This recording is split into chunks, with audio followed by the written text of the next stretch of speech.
Here is an easy gig to create, especially if you know somebody who is a female model, but you can be a male model too. This is not a requirement for you to be a female. Of course, if you're a female already, this is a great gig for you to do. Models are in great demand. They get paid from $25 to $50 an hour for their work. And you can get paid for like 10 to 20 bucks here just creating a Fiverr gig. And in fact, like I said before, you start at $5, you offer some extras to it, you can easily get the number up to 40 or even higher. And there is more than all kinds of models are in demand on Fiverr itself. There is male models, there is female models. As you can see, male models are as well in demand. You don't have to be a good looking female to make money on Fiverr itself.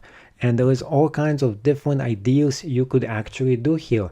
There is different kind of t-shirts. People can even model your favorite t-shirt right here, or the different kind of clothes that you can wear. In fact, you can wear your favorite clothes and you can get a selfie picture of you wearing your favorite clothes and get paid on Fiverr itself. How cool is that? If you have a bunch of different clothes that you are wearing, why not just put it to work? At least get paid for all the clothes you have.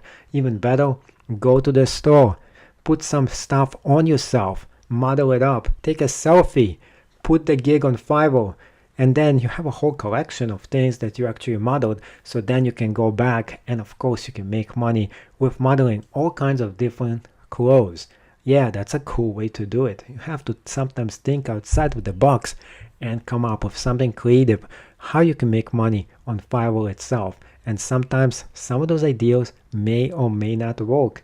You gotta try it first. If you don't try it, you don't know if you're going to get anything for it. So my actual assignment for you is to try this gig and see if you can get any cash on it. Good luck to you, and let me know in any of the comments in the questions section how this gig actually went if you did decide to try it out.